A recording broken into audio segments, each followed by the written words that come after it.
Jeff. Brent. It's one of those days. Real life has gotten in the way.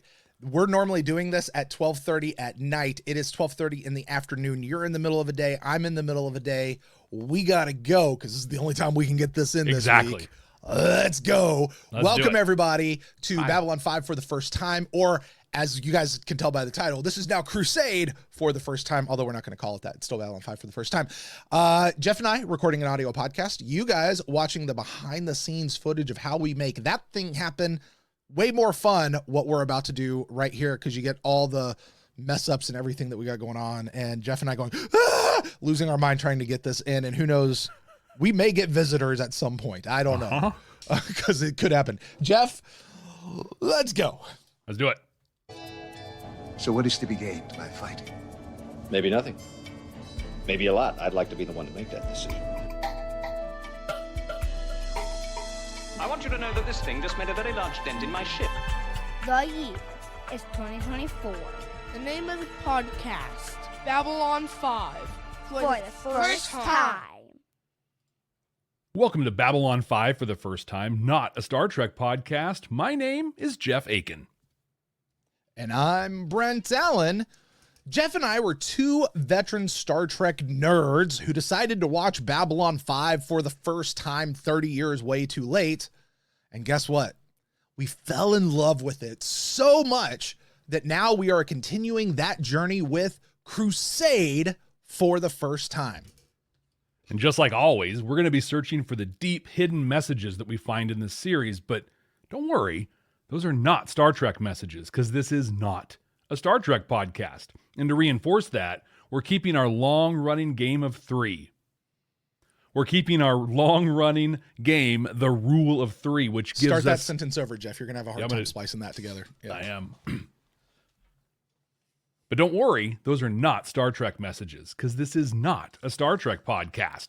And to reinforce that, we're keeping our long-running game, the rule of three. This game limits us to no more than 3 references to Star Trek per episode. That's it.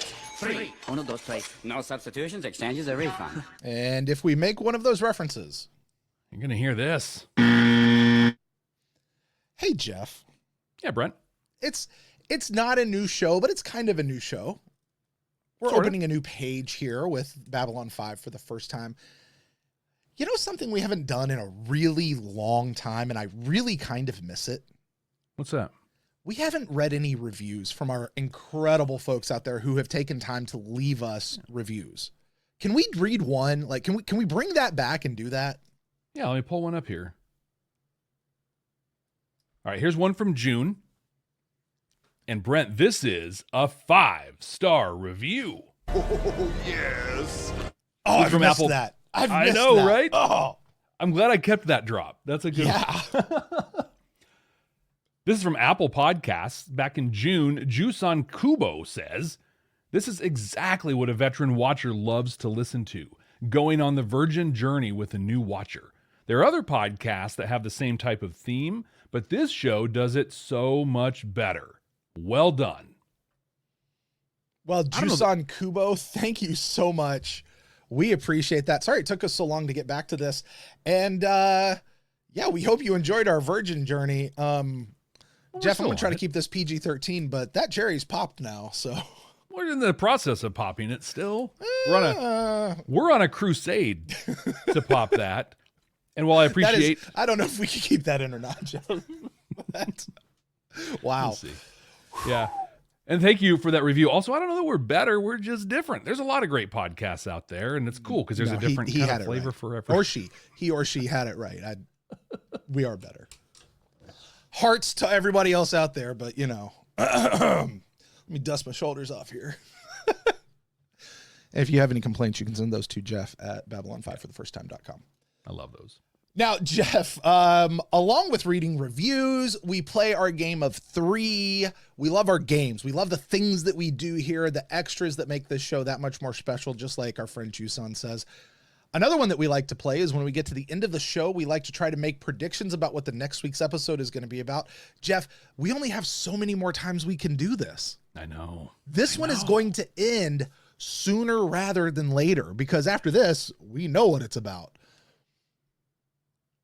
Well, this is the part of the show where we look back from last week and see what our prediction is and just see how close we were. So, Jeff, we're watching the first episode of Crusade. It's called Warzone. What did you think this one was going to be about? So I thought this was going to be President Sheridan christening the new crew of the Excalibur, and they were going to head out, end up on some planet that there was some kind of war zone, some conflict that would cause them to come together as a crew. No Sheridan. No. We had Sheridan in Call to Arms. We did. Not here. Yeah, not here. No. New crew came together. Sorta. You know? Yeah, kind of. New guy kept a few new people, or kept a few old people, brought a few new people together. So, yeah, I'll give you that. And they set off by the end. They did. And they went to a planet, and there was war there, Yeah. but it didn't really bring them together necessarily. It wasn't really a war zone. Right. Right. Yeah. What did you think it was going to be about?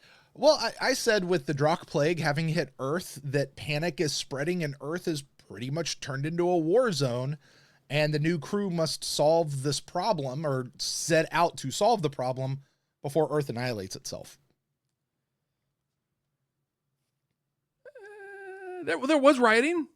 Earth has turned into a war zone. I think has. that piece was very clear. And I don't know. I think the crew had to solve the problem, which is go find the cure to the plague.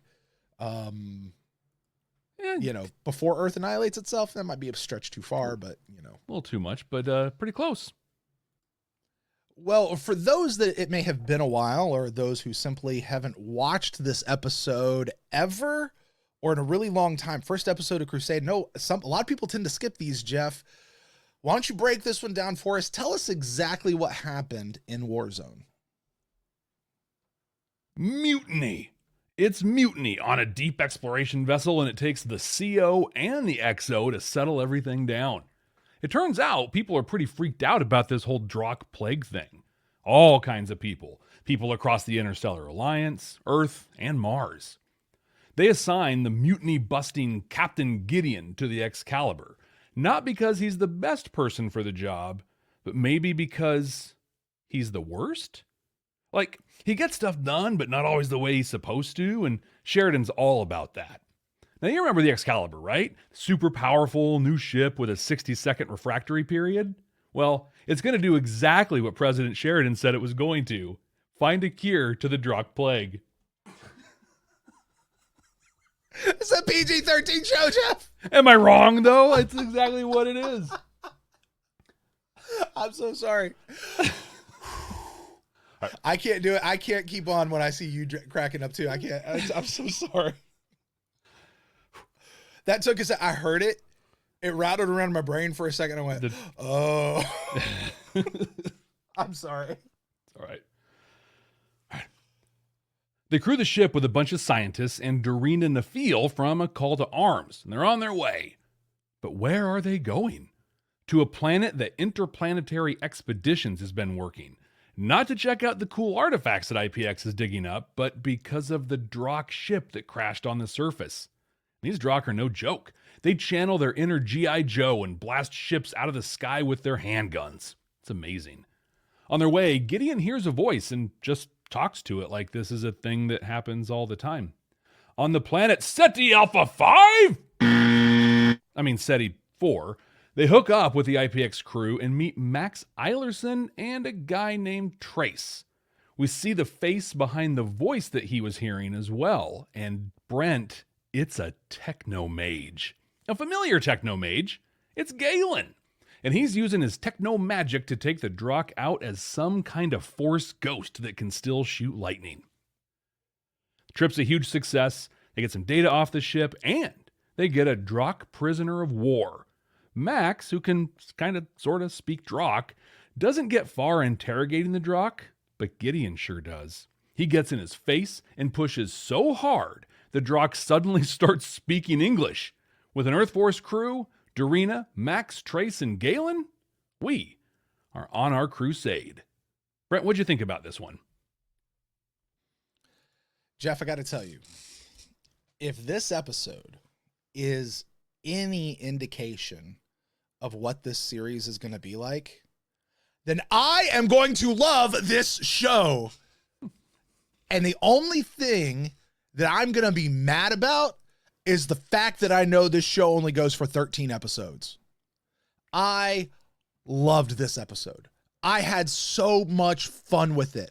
I laughed. It was tight. It introduced the characters. I feel like I know who these folks are, but I also feel like there's so much more about them all to learn. It set the tone.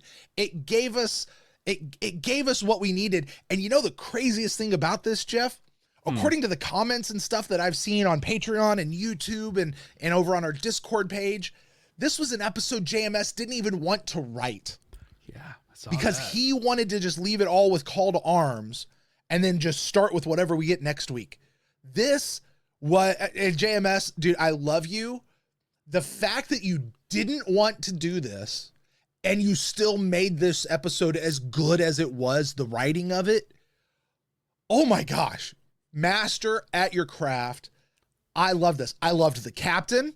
This may be, what is his name? Gary something, right? Cole. Gary Cole. This may be my favorite Gary Cole role ever if this continues over the next few episodes. I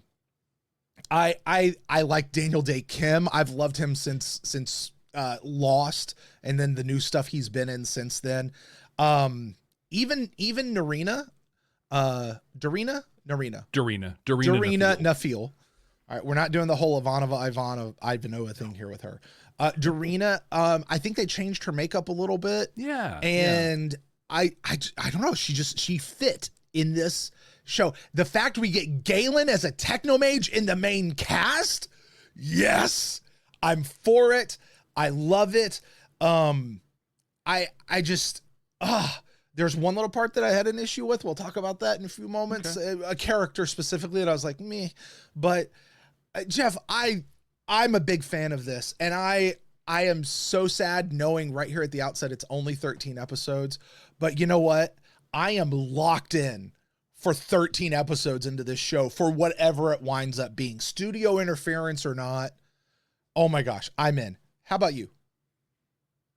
I don't know. I mean, like, you're super excited about it. Don't you dare. Don't you freaking dare. Brent, dude, I am in. I am so in. I knew it. This was a great pilot. This was so good. Like you said, met the key players. We set the stage. We did all this stuff. Like, a thing, though, that I noticed about it that I loved, and this is going to sound counterintuitive, but this didn't feel like Babylon 5. No, it didn't. It also didn't feel like Star Trek. It also didn't feel like Star Wars. Like, it felt like its own thing. And what I love about this is it's clearly in the Babylon 5 universe. We can see that, right? Yeah. And there's a lot of stuff that points us that direction. But if you've never watched Babylon 5 and you watch just this, you haven't even watched A Call to Arms, and you come into this, hey, here's a cool new show. I would be any. If this was my introduction, I would be in. There's no prerequisite. There's no nothing. Like, I just think it was really, this was really well executed. I have a thing with the character too, so I'm going to be interested in see if we're on the same page with that. But I think that, like, if this is how this thing opens, and it's a thing that JMS wrote against his will, and it set things up this smoothly, Brent, this is going to be a hell of a ride. Yeah, I am all for it. Jeff, I got to tell you, I don't have a lot of notes. I was just in the episode. Yeah, I was just in the episode, so I'll be interested to see where we go with this and how this one works out.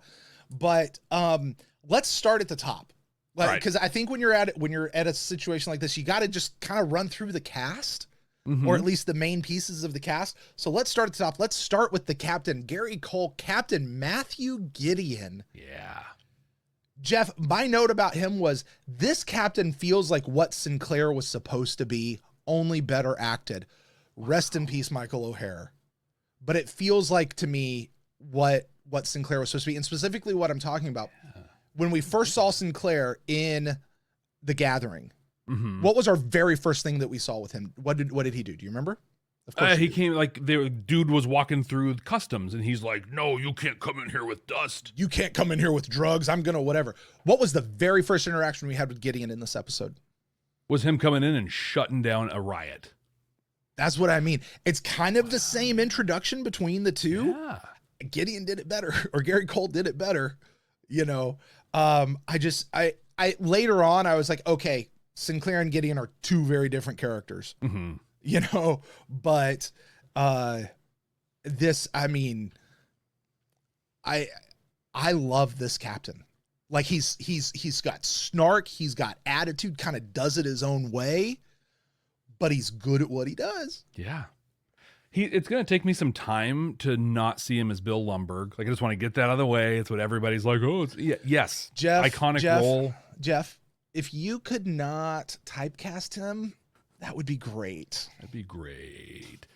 Well, and I think that's exactly the thing, because I feel like he really has been typecast. Oh, yeah.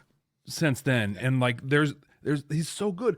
When he came down and shut down the mutiny, I was a little like, really playing tough guy, but I was seeing him as Bill Lumbergh still. When I got out of my own way and just let the character be, my God, like he has that silent strength. Well, yeah, you know, where he doesn't have to yell, he doesn't have to get big. He just says the thing, and they're like, "Yes, sir." Well, because you know what his personal life philosophy is, don't you? If you ain't first, you last. That's good. But yeah, no, I'm a huge fan of Gideon. I even like the way they set it up, where it's like, look, you had a ton of first contacts, and like you're no diplomat. You're also not a psychopath. So like you can go in there and you can make your own decisions. So you're the one that we need out there. I thought that was a really cool setup for him. And you know what I like? He's unlike any other captain I can think of in sci-fi. He's not Kirk. He's not Picard. He's not Sisko. He's not Janeway. He's not Archer. He's not Burnham. He's not Picard again. He's not Rios. Maybe a little bit of Rios. But he's not Dal. He's not any of those Star Trek guys. He's not Han Solo. Nope. He's not Sheridan. He's not Sinclair. He's not Jack O'Neill. Might actually be his closest analog is Jack O'Neill. Well, I was going to say, I almost think if you take Jack O'Neill, Captain Kirk, and Admiral Adama from Battlestar Galactica and kind of mix them together, that might be him. Yeah, I was getting ready to get to the Battlestar Galactica guys here in just a moment, but yeah, no, I mean, he's his own dude, and I'm gonna love this character. I really am. I think he's gonna be, and I love that you drew the line to Sinclair, because I hadn't done that, but I also think what we got out of Midnight on the Firing Line was the storyline for season 1 was the hole in Sinclair's mind. We got a little bit of that with Gideon near the end of this as well. There's a mystery with him and the Technomages. There's some connection where he ended up Sheridan'd out in space with Delenn just letting him float out there with and he knows Galen. So like I think that's going to be a big part of his development in this half of a season that we're going to get with him. Yeah. So that is Captain Gideon. Let's talk about Galen. He is one of the 2 carryovers from our episode last week from the movie. We only get 2 carryovers from the film. Yeah, it's interesting. Yeah, very interesting. But Galen comes in here. We did talk about him a whole lot more, but I mean, Jeff, can we just talk about what it is getting a Technomage in the main cast? Yeah, it's what we wanted. Right. When we watched Geometry of Shadows, Brent, which historically and infamously we didn't like, but because at the time, without knowing the rest of the story, it was kind of weird. Our whole thing was like, those Technomages are cool. We want more Technomages. Brent, we got more Technomages. Yeah. Everybody's like, the Technomages isn't what this episode was about, right? Now, about the thing he said at the end. Okay, that one thing. Now. Yeah. Didn't get that at all. I wasn't super high on Galen in A Call to Arms. We talked about that a little bit.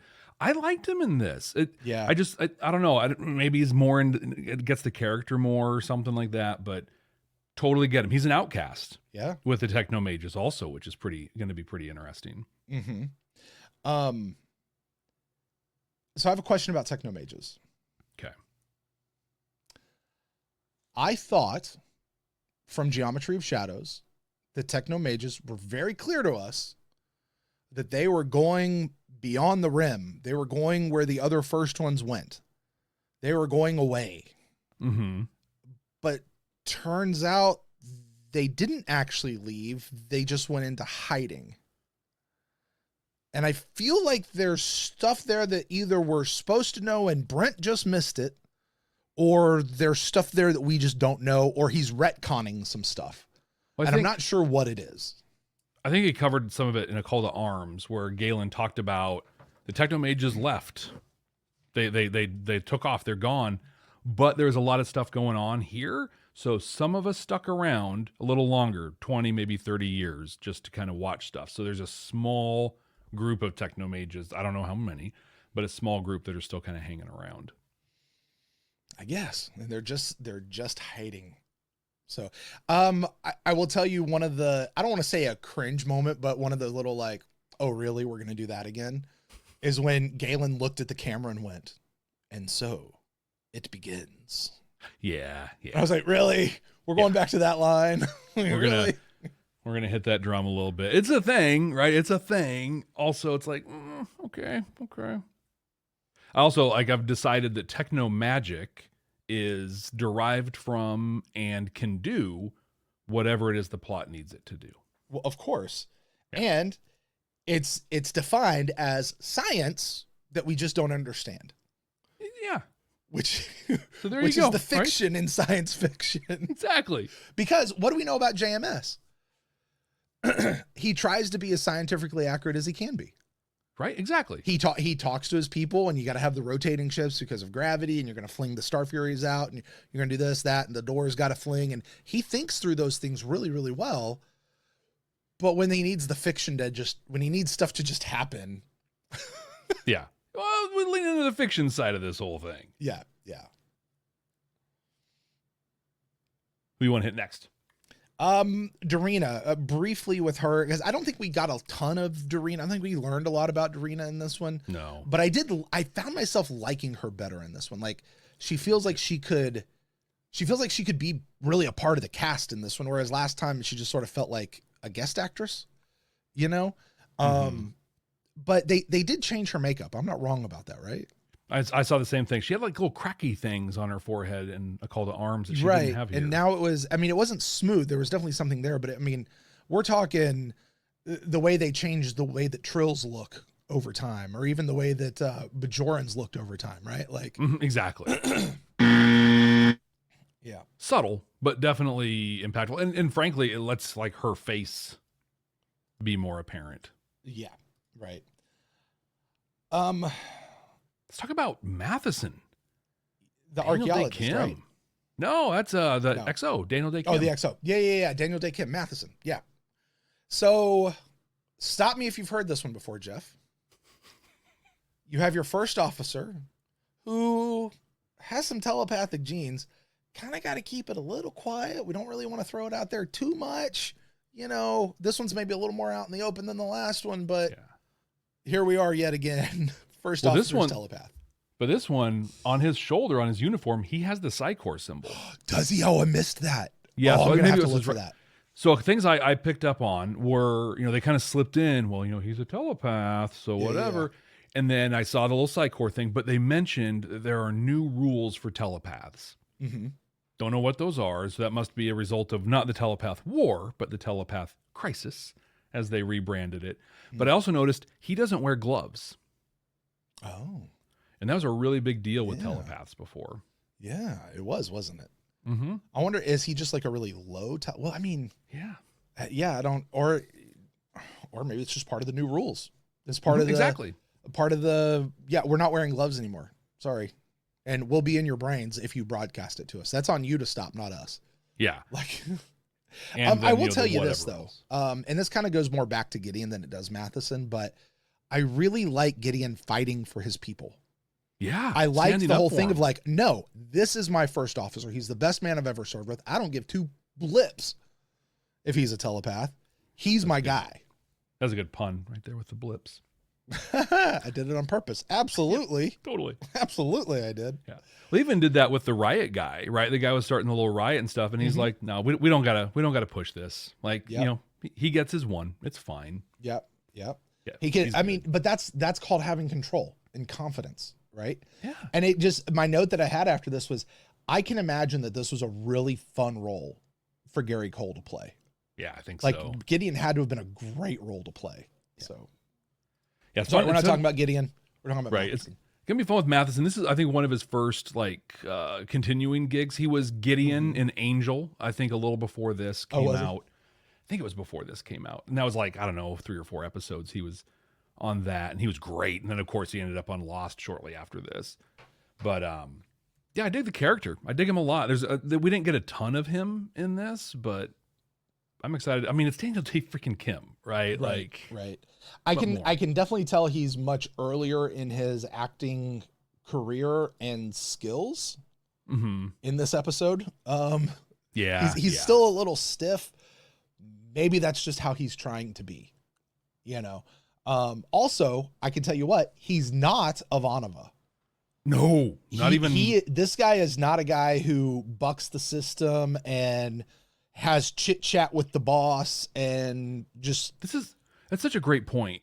So, oh God, we only have one. Okay, so oftentimes when a show does a spinoff, they kind of recreate. Well, here's this person. Here's this person, and they didn't do that at all with this. There's not a Sheridan. There's not a Delenn. There's not a Jakar. There's not an Ivanova. They're their own people. That's, again, really brave choice and done really well. Right. So they do kind of. Oh, go ahead. I was say they do kind of have a Franklin though. I was gonna say I didn't get her name, but we got a new doctor. Yeah, Dr. Sarah Chambers is her name. Okay, what else has she been on? She feels like she's played this role on not the Orville, but on something. So the only thing I know is in A Call to Arms, she was the one who said, "This is as faster as I can go." Oh, really? So she moved from navigator to chief medical officer. Okay, well there you go. Quite the upgrade. What'd you think about? We didn't get a ton of her, but what'd you think about her? I felt like they are hitting a lot of tropes for her character. I didn't feel like I felt like she read the part and didn't act the part. I'm interested in the character. She's the one who has a tie to Earth, right? So that's going to keep us on Earth and what's happening on Earth. But the performance really hit me the wrong way. Okay. What did you think? I don't think that we got enough of her for me to have any kind of a feeling about her whatsoever. Just yet. Like it's one of those I got to go. I need to wait and see on this one. You know, hopefully we get more out of her. Like she's on. I don't think she's on the DVD cover, but she's on like promotional photo stuff. So can we talk about the biggest person who's a waste in this cast? Who's that? At least in this episode, and I'm not really sure what they're going to do with this character going forward. And it kind of makes me sad because I was really looking forward to this character being here. Tracy Scoggins, Captain Elizabeth Lockley. Yeah, she wasn't on the episode at all. Yeah. Like, also, Jeff, I don't know at what point it really dawned on you. It was, I don't know, 15, 20 minutes into the episode before I really got, oh, this is not a show set on a space station. This is a show on a ship that's going to be gallivanting around the galaxy. Yeah. It's that story, not one that's on a station. Yeah.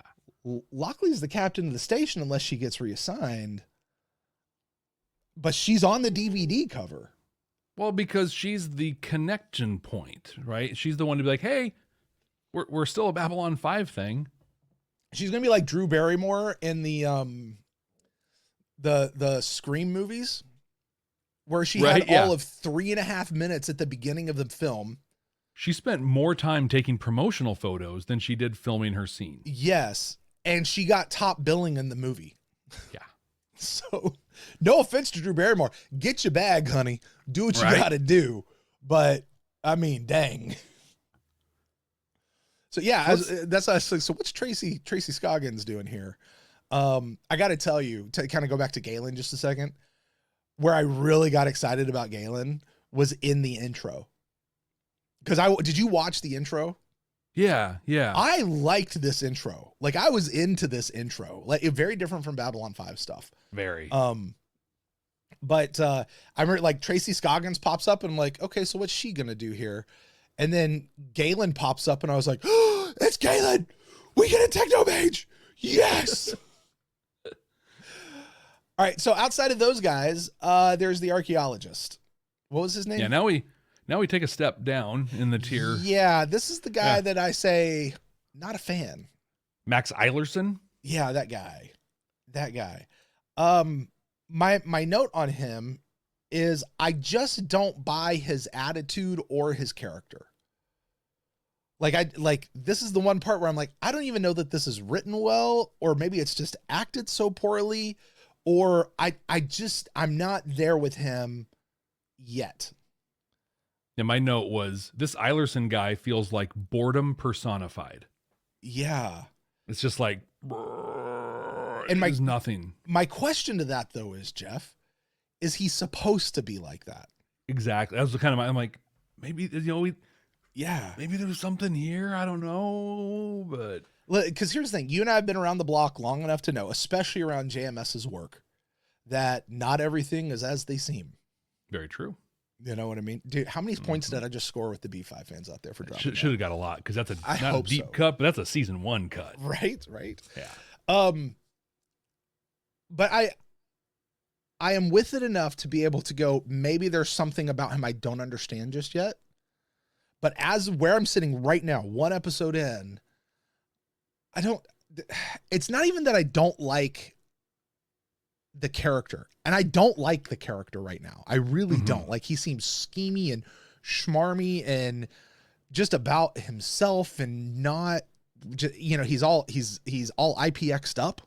Yeah. Exactly. He's all about the corporate and what he can do for himself. But it also there's just something that doesn't ring true about it to me either right now. That's just where I am right now. But I'm holding out a little bit of hope. I feel exactly the same. How do you feel about Trace? Which one was Trace? Yeah, exactly. Trace was the one that was Kefir. Oh. I'm sorry. Let me repeat. I'm sorry. Who was Trace? Yeah. Also, Trace was in the, was it season 5 episode of Babylon 5, the dude who beat up the ranger in training. Was he really? Different guy, same character? name. Yeah. I was like, is Trace like the Thomas of the 23rd century? Like everyone's just named Trace? That's funny. Yeah, I immediately did not like this guy. Like, do you think we're going to see him? Is he part of was he in the intro or something? He wasn't in the intro, but as Gideon was walking down and being like, so here's the people we got, and this Trace guy, like, we got to talk to him. He's got some stuff. I'm like, oh no, Trace is in for the long run. Is he going to be, are you sure he's not going to be like a Lou? I'd be okay with that. Who was that guy? He was a one-off. He was the Mortal Kombat dude. Played one of the security officers, and we were like, "Oh, it's this guy! Oh man, he's amazing! We hope we see him." And we never did again. Morishima, maybe, but he was in the one where shared the bomb threat. Yeah, the bomb threat. And what is his name, like Charlie or something like that? Like, no, it's like Morishi or something like that. Morishi, yeah, Morishi. Maybe he's that. Like, it seems like he's going to be bigger than he is, and we're not going to get anything else out of him. I'd be okay with that. I'll say this about the Doctor to kind of go back to that character. She wasn't the first Doctor we met, though. Like, weren't we introduced to another Doctor, and then they're like, oh, actually, it's going to be this other girl over here? Because I remember thinking, and I don't remember who it was in this moment right now of, oh, this is going to be our Doctor, and then they start talking to this other girl, and I was like, oh, actually, I guess she's going to be the Doctor, or the CMO.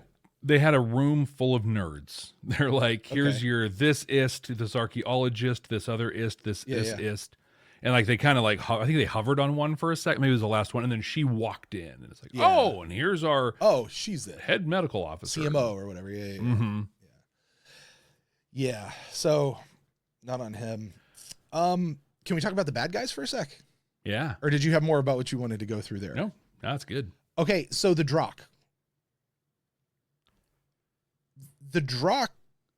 Correct me if I'm wrong, this is what we got the first time we met the Drock, only not blurry. Yeah. Like it's the outside encounter suit or whatever that they have. Yeah. Only they weren't blurry, like we could see them. Yeah. It's trying, I felt like, I think I made the comment somewhere of like, it's trying to make right a very big wrong. Being like, no, it's fine. They just wear this helmet like when they're out doing stuff. It's fine. Like that's all it was. Yeah. But they were hardcore. There must have been like 70 of them on that ship. There was like an endless amount. But what's cool with that helmet thing, throw a helmet on an extra, run them in. Like they've made it really easy from a production standpoint. That was brilliant. I don't like the look of it, but I get it. Right. I will say though, when they took their helmet off and we were just kind of looking at them, more so than like, and I'm talking like the Wayne Alexander Drock that we got in late season 5 and stuff. I really, Jeff, I'm gonna burn it. They were giving me such hardcore Jim Hadar vibes with the way their makeup was. They looked so Jim Hadar to me. You know, the shape and everything. That's our 3, bud. It is. That's our 3. So, but I let me ask you this. Let me ask you this though. Do you feel watching the Drock here versus what we got in season 5 specifically? Do you feel that we lost a little bit of the mystery and the threat by just seeing a gaggle of soldiers of them running around doing stuff? I do. It and even LaShawn, who I think is the head guy that they captured, their prisoner of war. Yeah. Like they started to feel like Jem Hadar's a really good comparison, but they just felt like generic bad guy all of a sudden. And they gave him lines to try and make it seem mysterious. When there is no Earth, who will you be? It didn't make any sense. And I felt like, I don't know, it definitely, and I brought this up in a call to arms last week also, where it's like the Drock coming out 5 years into this thing and making this full frontal attack kind of undercuts the whole threat of who they were, because they were supposed to be this hidden mystery thing. Right. Now it's like, hey, we're just bad guys. Which, I mean, you know, we can't talk about it right now, but we have both seen, you know, big mysterious bad guys that, frankly, once we got to know them a little better, lost their baddiness. Exactly. You know? So, whatever. All right. Last thing that I have as far as the show proper, Jeff, and I feel like we have to talk about it because we hit it so hard in Call to Arms. Okay. How'd you feel about the score on this one? It was a step in the right direction. Absolutely it was. Yeah. They still did the whole mute all the dialogue and just have music thing, which doesn't work in this context, but that was definitely better. Yeah, I said the score is weird, and it felt like it was getting in the way of the show. But it was better. Yeah. Than Call to Arms. It wasn't always in the way of the show. It Right. would occasionally get in the way, whereas in Call to Arms, it was just like, oh. I think one of my most important notes that we need to talk about, they didn't have the comm badge thing, the links on their hands. They just wore bracelets. They didn't have these things? Exactly, yeah. Sorry, for our audio listening folks out there, not our YouTube folks, Brent just held up a prop replica of the hand communicators that they wore on the back of their hands in Babylon 5. A nice little gift from our good friend Wash. Thank you, Wash. You're amazing. It sits right here on my desk. I have it right here all the time. Already. Yeah, they moved to a thing that looks more like a Nike fuel band from, I don't know, like 15 years ago when those things were a thing. But I noticed that, and I was like, oh, look at that. It's pretty smart. Pretty smart. All right, Jeff, well, unless you got anything else, I think this has gone by fast. We've reached that part of the show where we try to boil this all down and see if this episode is hiding anything within it. Can we talk just a little bit about how we're going to make a change here? We're not going to try to tell you, get into the mind of JMS and say, here's what he meant to do. And this is just going to be what you and I found, what stood out to us. And we're not really going to rate it anymore. The whole White Star Deltas, all that kind of stuff, we're going to let that go for now. We're just going to hang out and do that. We are still going to rank the episode. We're still going to do that. We are. But Jeff, I'm going to ask you, the litmus test we use across the board, although this is not complete or definitive, but does it hold up a mirror to society? Give us hope that we can be better in the future. Tell us how we can be better human beings to one another. What you got? What stood out to you in this particular episode? When I watched this the first time, I was like, wow, there's really no message here. It's just a really great episode that shows you cool things or whatever. But the second time I watched it, I noticed a theme, and it was really carried by Gideon through the whole thing. And that theme was loyalty, maybe duty as well. But like loyalty was a big thing. He didn't accept the assignment to Excalibur because it would advance his career. Like we saw back in the beginning, one of the we saw that with Sheridan. Hey, we're going to assign you to be the XO of this ship. It'll be really good for your career. And he's like, yeah, no, I care about I'm loyal to this guy and this crew. Gideon was kind of the same thing of like, well, I got a good team right now. And that's where it really trickled down was his team. He accepts the assignment because he's loyal to Earth Force and Earth and wants to help people. Then he immediately stands up for his team and his crew and is like, do I get to pick my people? I will only do this if I get my XO, and stands up for him. Like, he just shows a lot of loyalty. And then we even see it again in a weird way near the end with Galen. There's some bond between Gideon and Galen where he just kind of trusts him. And interestingly, when Galen asked him who he trusts, he didn't say you, but the fact that he talked to him when he was in the air, he didn't question him when he showed up and force lightning to the Drock, when he came to his campfire. That shows a really high level of trust and loyalty. So, I think that's the biggest thing I got out of this one. Did you find anything else? Or yeah, I got a couple. I loved this line. I think this was Gideon who said it, because I didn't put down the context. I think this was Gideon talking to Matheson, but here's the line. It says, "You know what causes most problems? Ambiguity." Yes. He's like, "But I knew with you, so that wasn't a problem." And I just thought, man, that's such a great truth. I don't know if it's a message as much as it is a truth. It really is. What causes so many problems is ambiguity.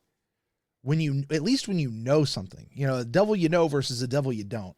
At least if I know it, I can anticipate it. Alexander Hamilton, at least in the play, I don't know in real life, but at least in the play, he's like, listen, I'll go with this guy who is my enemy, who I've never agreed with once, but at least I know what he's about. This guy over here, I don't know anything about, and I can't run with that. And I respect that. Yeah. I thought the question the Drock had was really good. When your world is gone, who will you support? Who will you be? Yeah. And I that's a great question, introspective question to ask. When all of this stuff that you're attached to is gone, who are you? What are you about? What's really here? I've seen so many guys who and not just guys but girls as well. People in the at-home parent world. That they place their identity, or people who have transitioned from a career to an at-home parent role, and they place their identity in their job. Yeah, this goes back to that question of identity. Right. When that's gone, who are you going to be? When these things which you use to define yourself, what are you? That's a great question to ask, Jeff. I remember a very long time ago. Now you've met me. A few people have met me. If you've seen the videos, I'm not a small dude, right? I remember I was at a camp one time years ago. I don't know if I've ever told this story before. I was at a camp one time years ago, and I was counseling the oldest group of kids who were kind of serving and helping all the younger group of kids that were there. And we got to do a lot of special stuff as a group. But one of the things that this camp had was a zip line. Yeah. And have I told you this? You shared it on this podcast before. Well, I'm going to share it again because you know what? Every show is somebody's first show. Exactly. But anyway, long story short, they got me to go down this zip line. I was freaked out of my gourd because I'm like, that is not holding my fat butt up there. It's not doing it. And even the camp director, he was like, no, it's fine. He's like, those clips are going to hold 10,000 pounds. You don't weigh 10,000 pounds. You're fine. The harness is going to hold you. We send a car down that zip line every summer just to check it out. I don't know if he was telling the truth or not, but whatever. Like, it can hold you. Go.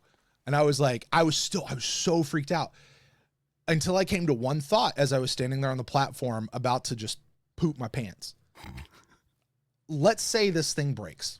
Let's say the worst happens. Let's say I fall down, not dead. Let's say I break my neck and now I'm a paraplegic for the rest of my life. Yeah. What does that change about me? Who you are. What does that change about who I am? And you know what the answer was? Nothing. Right. All right. If I die, that's probably the worst case scenario, but at least I'm done. I don't got to worry about it. But, you know, I feel bad for those kids having to watch that. Right. You know, but, you know, as far as I was concerned, what would change? Nothing would change about me. Right. When your world is gone, who will support you and who will you be? Yeah, you know, JMS, that's the question. That's a question. It's a great introspective thing to be. And ultimately, where I found this and what I loved about this, I saw one of our friends sent me a video of JMS. I want to say it was like at a Comic-Con. Oh, he was accepting a Hugo Award, I want to say it was. Yeah, I remember the video. He said, and he gets up there and he says, I wanted to create a show that asked these core questions. Who are you? What do you want? Where are you going? Who do you serve? And who do you trust? These are the questions this show is tackling. They asked every single one of these shows in the intro to the show. They asked every single one of these questions in the intro to the show. They asked them throughout the course of the show, and they asked them at the end. Who are you? What do you want? And where are you going? Those are three very familiar questions we're familiar with now as Babylon 5 folk. Right. Adding into that, who do you serve and who do you trust? Phenomenal set of questions that truly, if I were to sit back and go, well, what's this about? That's what this is about. There it is. But just a great, again, all sets of introspective questions. So I love them. Are they messages? I don't know if they're messages as much as just chew on this. Think about it.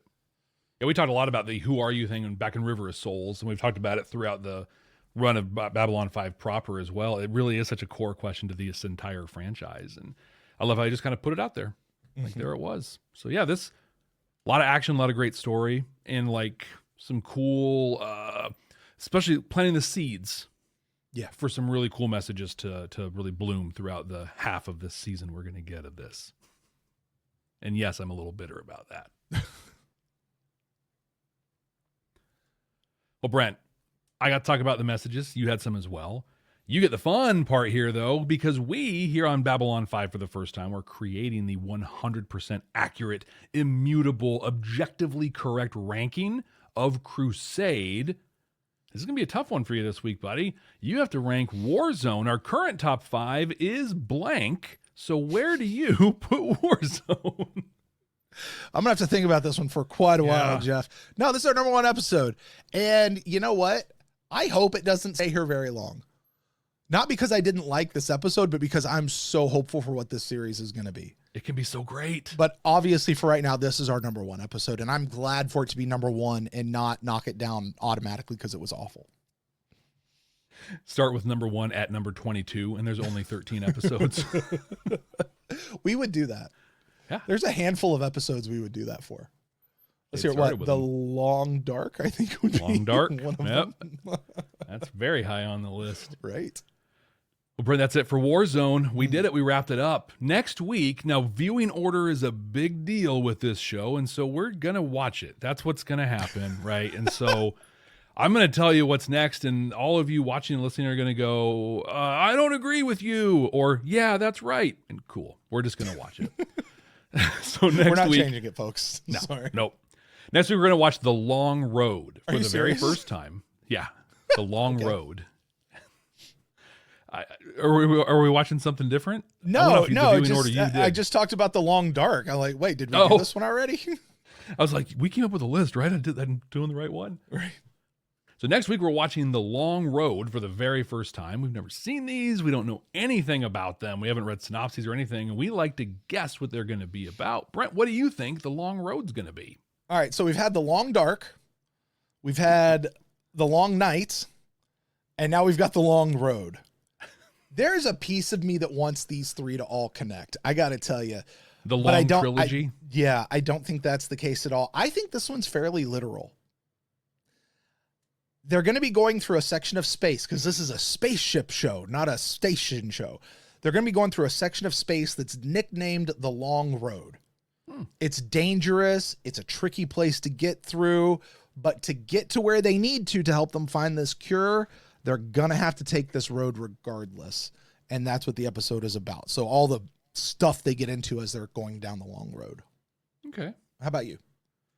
I think this is going to be more of a plot-heavy episode talking about the plague itself and the long road that it's going to take to find that cure. So this is going to involve the doctors, some of the scientists, get into the nuts and bolts. And then it's also going to be about like, well, how do we chart our next course? And what's the way so it's going to be about the long road to a cure. And Brent, we're going to find out about that right here next week. Thank you all here so much for joining us. Don't forget to subscribe wherever you're listening or watching. Leave us a rating and a review. Do all that cool stuff. We're going to be reading reviews here, at least for a while, so get them in. And if you really want to help us out, which we would appreciate so much, just share this show. What a great time. How many Babylon 5 fans out there have never watched Crusade? I know there's got to be a good chunk of them, and you might know one. Share this show with them so they can join us on what our earlier rating said was our virgin voyage through Crusade. So until next time, we're going to go ahead and get out of here. Yeah, this has been fantastic. Thanks so much. Hey, Jeff. Oh, shoot. I thought we were actually going to get out of here with a thing. What's up, man? Hey, Jeff. Yeah, what's up? What do you want? What? What do you want? Where are you going? All right, Techno Mage. Where are you going? I don't know. I don't know. Hey, Club 65. I'm literally on the clock at work. I'm going to get out of here. This is like my lunch. This is my lunch break, and I was doing IMs during the show. Do not let your boss watch this episode, Jeff. I get a lunch. I'm entitled to a lunch. I did this over our lunch. Hey, so you know good. what? We're under 60 minutes on this thing. Totally. Yeah. You get an hour lunch. Let's call that. Could have talked more. There's a lot more on this one. And Club 65 specifically, if you want more, I haven't watched your reaction, Brent, but I'm sure there's stuff in that you talked about we didn't talk about here. This is one of my favorite reactions I've ever done. Really? I thoroughly enjoyed watching this episode. I had so much fun with it. This was great. And I had very low expectations Me too. coming in. And like immediately, I was like, God, this is awesome. Yep. Me too. Yeah. Club 65, just so you guys know, I've read every single one of my notes. So you didn't get one. We're not missing any of them. So we love you guys. You guys are amazing. Drop 65 down in the comments just to let us know that you were here. And remember, we don't talk about Club 65 outside of Club 65. Jeff, let's get out of here, buddy. Let's do it. See ya.